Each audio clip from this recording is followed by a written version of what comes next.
G'day, and welcome to Writing Corner. I'm going to do a weekly show about my writing journey. Maybe some people will join me. Who knows? Let's see what happens. Right now, of course, first show. Introduce myself. I've done other videos, of course, on this channel, but I'm David Applegate, author of the book The Boyhood of Cade, book 1 of the Empire of Elves, Power Games, which is book 2, and Into the Elves Mound, which is in book 3. Those were previously published as Crisis, but at the moment they're published separately as 3 books. Now, I started my writing journey back in 2016, and I may not be successful depending on your definition of success, but that doesn't mean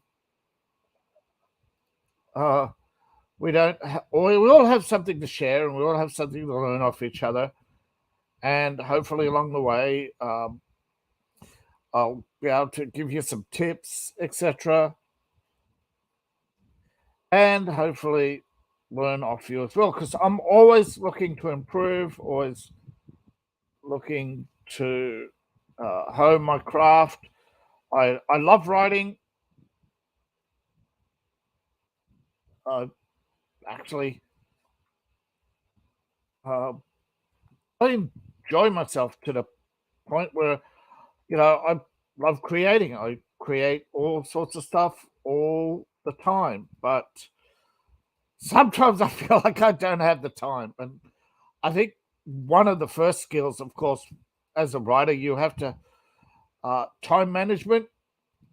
Part of time management, I think, is learning how much you can write and how much you can write in a week. And some people could write initially chapters at a time, but eventually you'll find your rhythm. And I think most people settle down around 500 to 1,000 words per day and write only a couple of days a week. Now, that doesn't mean you're a good person, bad person, whether you write more or less. It just means everybody has their own pace. And, I am not going to judge you for it. I'm just here to offer some advice, help you along the way, and hopefully learn off you along the way as well. And hopefully start to get some interactions with you, the audience, and I will, I enjoy the conversation. I hope to meet and talk to more. I'd love to do some more interviews with people. I'm sad that so many people are reluctant to give interviews, but I have some scheduled in March that may or may not happen. But February's been very slow. I'm off to a slow start. I don't know. Maybe I should schedule this at another time. I don't know yet. We shall see based on the audience and audience reactions. I don't know. Try and find a time, maybe earlier in the day when there's more people about. I don't know. I'm just trying to. I'm trying to find the best time to stream, and of course, then try to, once I find the audience, to stay in that time zone. Probably have some kind of interaction with the audience, and thus far, of course, it's only day 1, right into the early hours, just to maybe get some feedback, some comments below.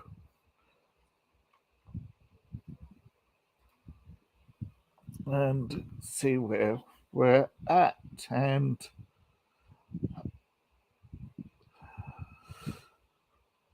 improvement, self-improvement, I think, with writing, it's all about, well, there's no, you start at the basics. You have the introduction, first encounter, the fallback or setbacks, the initial the journey of improvement, the second and possibly third encounter, which the third encounter is most likely the conclusion. A lot of stories, however, are very rich and very detailed. They're not A, B, C, D. You have, as you progress in your story, you may want to do flashbacks. You may want to do little side quests for every character. It really comes down to you. I really do not like the fact that writing has become so formulaic that every movie has to be the same, every book has to be the same. People are not becoming, they're narrowing their viewpoints to the point where every book has to be another Harry Potter, another Lord of the Rings, another Star Wars. And it's frustrating for a writer when deep down you don't know your audience. So you're writing for yourself and you're writing to discover, I think, yourself. And I think if you plan to be a bestseller, I hate to tell you, but there are a million people who have the same plan. And unfortunately, likability is so subjective. It's lightning in a bottle sometimes. And we've seen that. We've seen people with one book do well and never again. And we've seen other people just write prolifically, but they're the McDonald's of mysteries and well, let's see, mysteries. What else is there? Romance, your standard sword and sandal fantasies, swords and shields, and unfortunately, that is the where we're at with a lot of stuff. But we're all trying. I think part of my journey is to interact with other people. So this is why I do videos. I like the interaction. Even if it's sometimes waiting for comments for days and weeks later. I think it's late for me. That's probably, and which means for the bulk of my audience, it's probably too early. But I just put this video out there because I felt I had to get a start, get a feel for where the audience is, and work from there. Get the initial video out there. I thought, rather than leave it till next week, and along the way, hopefully during the week, I'll pick up some more tips and try to work out a time during the day to basically interact with enough of you, either through Twitter, Facebook, or YouTube, to actually interact with you regularly. And right now, I have a couple of. I'm working on my fourth book. I have a couple of, more than just a couple of chapters, and it's hard to say whether I'm halfway, 3/4 of the way. Sometimes I feel I've done too much. Sometimes I've described too little, and it's so subjective because one person will complain that it's too much, and others complain it's not enough. It's really, I'm really starting to worry that people are complaining too much, that the book isn't perfect for them, and it feels weird that it's, wanting more and more people to like you and your writing, and too many people want it to be like something else. But then it's not your work, is it? It's derivative. And there's too much derivative work out there. No offense, but I just find that the hero's journey is just so overdone. little boy orphan becomes a superhero. Just too many. And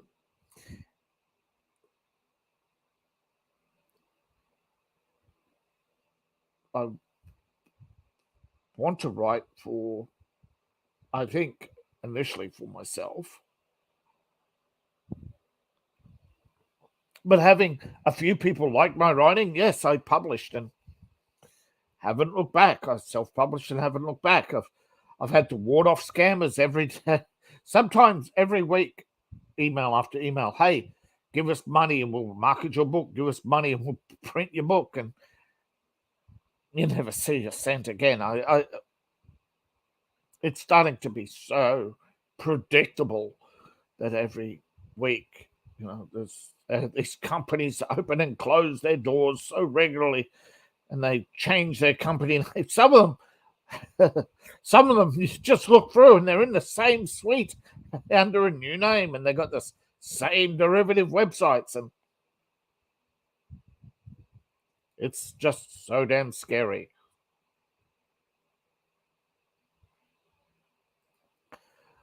But another thing that frustrates me is so many books are aimed at children and narrow the field to less than a quarter of the population. Sure, the 18 to 54 market should be massive. It should be the biggest market, but too many people don't read, or not enough, or too busy. I don't know. Personally, I think I'd love to see people have more free time. I really do. I think people are overworked. I think writers are underappreciated. Better in Hollywood. Hollywood hates writers. You've seen how they've treated writers over the years. Now and again, you'll see one writer get lots of money, and people go, "Oh, Hollywood's so generous!" Wow. And then 5 minutes later, you hear about writer strike and underpaid, and but no, I do think. I mean, it's harder than it looks, particularly when you're trying to work originally from not having your own IP to work with. Unless you have a famous IP, it's hard to build that audience. And also, some genres don't do as well as others. That's just how it is. If you want to be popular, you look up what's popular. But what's popular now aren't always popular in 5 years' time. You could look at all the Sherlock Holmes books, and there's probably hundreds of detective writers who are probably better, but they just don't get the audience because the famous IP. But eventually, you look at the decline of the popularity of Sherlock Holmes. So you just don't know. Comes and goes. But if we boil everything down to just one IP for science fiction, and though sometimes now and again you'll get a breakout, I can't think of anything other than Star Wars and Harry Potter that before them, there were, before Star Wars, people were into Flash Gordon. Flash Gordon was all the rage. Well, believe it or not, the may have been a big flop for Disney, but once upon a time, the people loved the I think it was called the Princess of Mars stories. John Carter was just a hero in that series. There was the whole Princess of Mars. People loved those stories but Disney, with poor marketing and poor adaptation, and the little built-in audience they did have, who could have given it word of mouth, and that's unfortunately, whether you're a big studio, small studio, or just like me, a little unknown writer, word of mouth is your bread and butter. It is you can have $1 billion marketing campaign and fail. You can have a sudden turn of events that will give you $1 billion worth of marketing for free, and look at the results. Sometimes it works out. It's worked for J.K. Rowling most of the time, but there have been times it's backfired on her. And I'm not saying this from what I think is envy or hate or any jealousy. I'm just worried that only one writer got all the kudos and all the audience. And I think that's sad, a sad state where people don't want to explore and get off the beaten path. They want to be safe and comfortable. They're told to buy Harry Potter, so they buy Harry Potter. I personally met a lot of people who bought Harry Potter, and within days they're over it. The craze didn't take with everybody. Where there are others who cling to it like it's their only book that they've ever going to love, that they've only loved and ever going to love. I find that sad, because in my lifetime I've read many books from many people. I've read many genres and enjoyed most of what I've read, even what people would call bad. Actually, a lot of what I've read, very good. In fact, I've probably read more manga than I've read books. Sorry. But I really haven't read that much comic books. I had a few growing up, with a kid. They were actually cheap when I was a kid. Actually, they were cheap for a little while when I was a kid. I remember jumping from 10 cents to 20. I see comics were priced with covers of 10 cents, 15 cents, and they would jump 10, 20, 50, $1. I saw them rise. They go from $1 to $5 to $10. When they hit $10, I was out. I happened to suffer a misfortune of having my comic book stolen. I had some 60s, 70s, and 80s Spider-Man, various, I think some Batman, I think a little bit of Iron Man, and a little bit of, Batman, Iron Man, some Superman, maybe one or two Superman. And I also had all comics like The Monsters. I think it was called The Monsters. And it was actually a comedy. I actually can't remember the proper title, but it was like just the fun of exploring comic books. I actually explored a lot of comic books at the Robotech series. I discovered Macross in comic books and in book forms. And actually, the book form, I actually read all the books. Quite enjoyed it, even if it didn't get much love later. But in the initial Macross phase, in the initial early days, of Macross, yeah, it was very popular. It's still popular, mostly in Japan though, and parts of Korea and parts of China. But there are probably a lot of Western fans still out there that I just haven't come across. But again, it's a IP that is, I think, was surpassed by other IPs, and I think that's going to happen to every IP. So, and of course, with our limited lifespan, we may experience popularity for.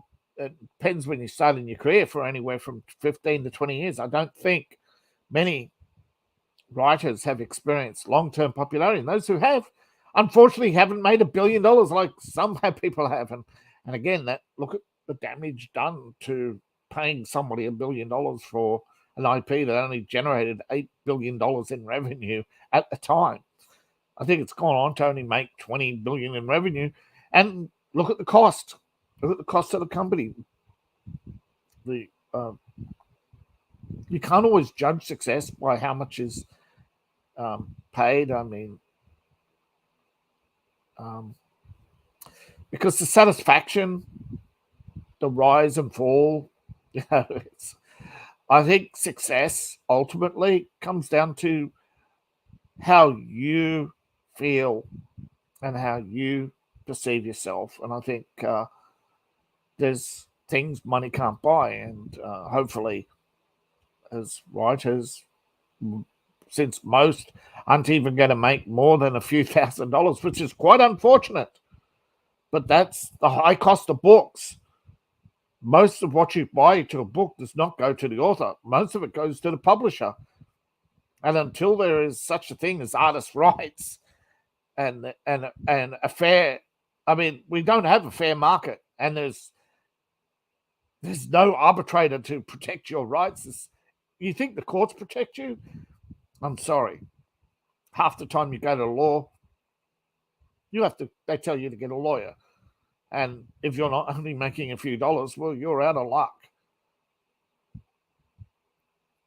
That's why it's, I try to tell people the truth. I don't want to sugarcoat it, but I think most writers aren't naive. They don't need to be reminded that they're not going to make money unless a miracle happens, which, I'm not saying most of you are bad writers. I don't think most of writers I've come across, and most books, even with few sales, were poorly written or badly written. I'm quite surprised how many badly written movies are successful. Yet, from a writer's perspective, it doesn't translate to the audience. What a writer will see as good or bad or terrible dialogue, the audience actually is often very forgiving. Yet in a book, I'm actually surprised that still there's writers are held to a much higher standard than movies, and it's sad. It's really sad. It's frustrating. I have some people watching. Hello to you, and everyone. If you're on YouTube, I can see live chat. So if you want to ask a question, ask a question. Facebook, looking at Facebook and nothing. But anyway, if you just want to watch, you just want to watch. I'm not forcing you to do anything. I'm just asking if you have a question. Go ahead. But as I've written, I've looked up a lot of memes, found a lot of memes, read a lot of memes, copied and pasted a lot of memes. But I try to always find something funny and something interesting and something challenging. Unfortunately, not everybody likes the challenging memes. Like, a lot of people don't like said, but a lot of it's strange, It seems to be the standard writer, the educated writer will they like the labels. He said, she said, they said. If you've never had a group sing along or anything like that, yes, they sung. It's it's interesting to try and have a dynamic where it's not just he said, she said. Add some emotion. I know some readers, they don't like that, but it's very hard because that comes back to what I said before. It's narrowing when everybody expects every book to be the same, but it's got to be the same as the book they love, which is unfortunate because you don't know the book that they love. Everybody's going to discover somebody will love their book as it is. How many? Really hard to say, isn't it? Because there has been a rise and fall in popularity every 10 to 15 years. Like I said, once upon a time, big name authors with Burroughs, with Tarzan and Princess of Mars series. in the 60s, Heidelman people were raving about his books. They are good books. The Forever War, but today, Starship Troopers is only known as a movie. And most people don't even know who wrote it. That's unfortunate. Sometimes your story can be more famous than you. Sometimes authors aren't famous until they're deceased. But I never got into this to be a famous writer or a rich writer. I wanted to write. I had these stories in my head. I've read a lot of writers have said the same thing. They didn't start to be a script writer or a screenwriter or a novel writer or a comic book writer. They had the stories in their head. But then again, there are those who have set out, they read a comic book and they wanted to be a comic book writer. So, I mean, I thought about it for a little while, but sometimes I find comic books limiting, but at the other times I find it challenging. I don't know. I do have stories which I'd like to see as a comic book. I don't know if I'll might do them as a few limited edition side quests, but of course, it's between $100 and $250 a page. That's a lot of sales you need to catch up on. But yeah, look, I would like to see maybe. I've got a character I'm working on right now, a spider demon, and I thought that would be an interesting story. A quasi-hero, quasi-villain, I don't know. Just an interesting character for now. I think we all have characters in our heads that we want to do, don't do, make fun of, don't make fun of, have fun with.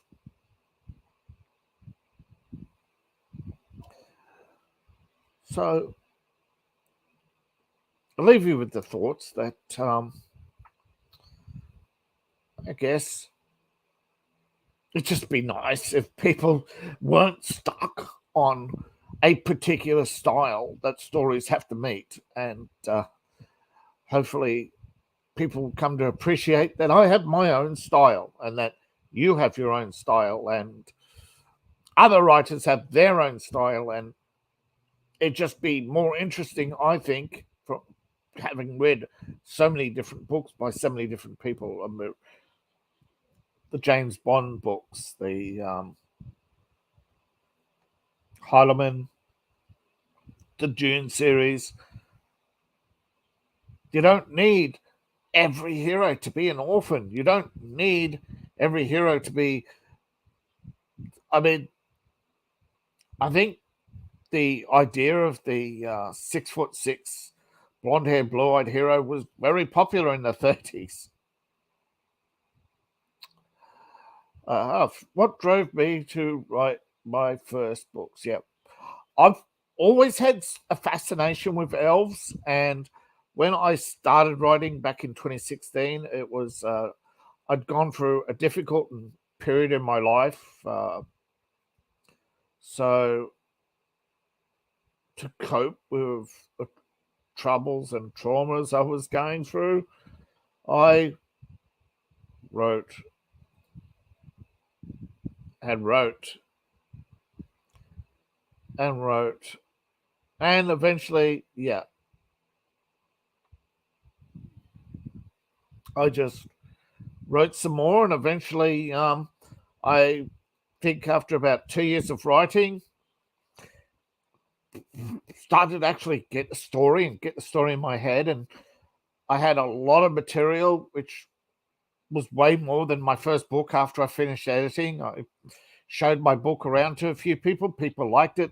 I first published on Wattpad, but Write On Amazon, and that got closed down. So then I did Write On and Wattpad, and few people liked it, and then I got approached, and I published with I I looked at the prices on Amazon and KD self-publishing, and a company offered to do it cheaper. I did it with them, but eventually the sales, despite my sales, the returns were just so small, and the book price was so high, and then the book printing prices were rising, and so eventually cancelled with them, and went through all the trouble of getting a cover and getting my own, doing my own formatting and re-editing, and broke the book up, and book one, well received. Just unfortunately, I went through the period, I think 2018, where I was losing reviews. I'd have 20, 30 reviews come in, and then it would be, not verified purchase, not verified purchase. Reviews would disappear. It became very frustrating. But yeah, I grew up with Lord of the Rings. I read it. I read The Hobbit. I said in the movies. I saw the animated series long before it was actually popular or cool to watch Lord of the Rings. I don't know all the cultural shifts that happened, I suppose, with lots more fantasy coming out, and it became more and more acceptable for fantasy stories.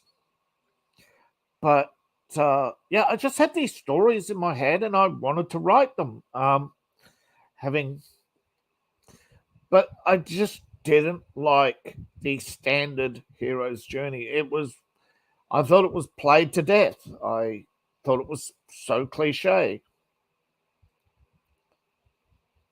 And so I set out to do something different.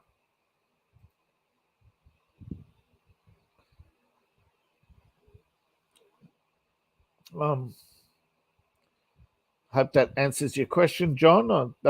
Because after I finished The Boy Who Decayed, took the extra material I had and edited Power Games, and that took me a couple more years to edit and put together, and then Into the Elfmound took me a few years to put together, and I finally found my writing rhythm after that, and I've been able to write more often and get more done.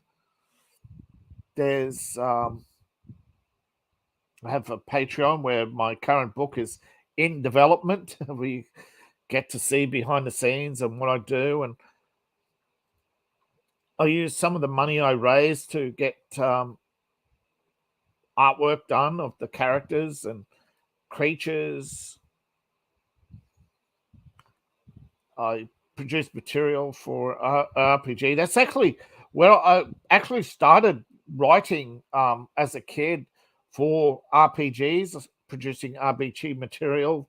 I played Dungeons and Dragons, but one thing that's always, I sort of envisaged always, I like the crossover between fantasy and science fiction. I've always wondered what it would be like to have a world with magic and technology trying to live side by side. How would you cope with magic? How would you cope with having powerful creatures? How would you cope with a society where not everything is one shot, one shot kills, taking or having to live looking over your shoulder, knowing that somebody could be actually, there's dragons and other creatures that are way more powerful than you are. How does society cope with technology? How does society cope with an interstellar empire? But of course, I was more fascinated with elves, I suppose. That's why it's centered around elves. I think the just lends itself better to fantasy, I think, to the predominant the predominant species would be those that are more magical, more powerful than the standard average. And that, not to say that that's to degrade humanity, it's just a reality that if you look at folklore and legends, that just the way it is. I always liked folklore and legend. I think there's some sort of truth in history and in most people's folklores and legends. Not so much religion. I think a lot of religion is actually just straight up moral lessons, whether you believe or disbelieve. I think there's still a story, and even if you don't believe in that religion, there are stories in that religion that make for good material and good reading. And it's really strange that often the best writers have actually spent most of their time writing religious books and religious journeys. Some of the religious journeys, just can't think at the moment. I think it's Conversations with God, about a man who broke his neck, lost his family, lived it, had to rebuild his life from scratch. Of course, true stories do somehow ring better than, do always seem to be nice. But of course, you can't say Dante. That's a slog. That's a slog.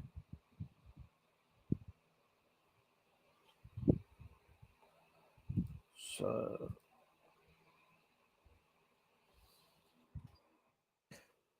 typing away here on Facebook.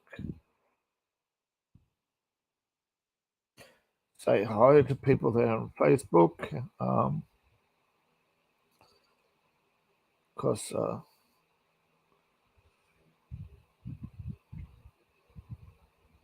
always wonder what is actually viable and feasible, how much to use SAD and stuff like that. I might discuss those in future episodes, hopefully next week. Don't know if I stick to this time or not.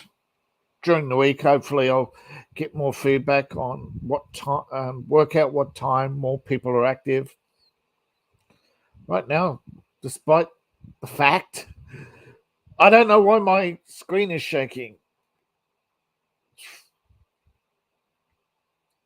That seems to have stopped it. I think thank you for stopping by. Thank you for questions. I look forward to everybody's feedback. Hopefully nothing too nasty. Hopefully it's constructive enough that I can work with and work out. Maybe I broadcast too early, should have, or too late. Well, maybe I should have broadcast 12 hours prior. Let's see how it goes. Thank you, everybody, for coming. Sorry about the mix-up. I didn't even notice when I set the time. I didn't notice that it set it for Monday, not Sunday. That's my fault. Hopefully, didn't mess anybody up. Thank you for listening. Please like, share, subscribe, and all that fun stuff. And buy my book if you haven't already. Links in the description below. Social media in the description below. Thank you all for coming, and goodbye.